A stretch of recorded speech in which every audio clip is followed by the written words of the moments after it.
Hari ini Pak Long nak tunjuk tabur baja untuk pokok sawit. Ini pokok sawit 8 tahun. Hasil buah dia pun boleh tahan. Jadi satu pokok sekelang kita nak bagi 4 kilo. Satu mangkok ini 2 kilo kita tabur. Sini side satu. Sini side satu.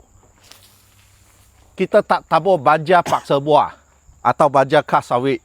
Tapi untuk hujung tahun kita pakai semi organik.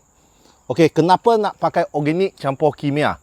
Sebab pertama, kita nak jaga tanah. Tanah subur, baru akar dia serap nutrisi dengan cepat. Kimia tu besarkan buah. Tengok, satu balis, dua balis. Memang perlu dua-dua baja, kimia dan organik. Baru cuma pokok macam ini. Kalau siapa minat baja, nanti boleh cari Pak Long. Semoga bermanfaat.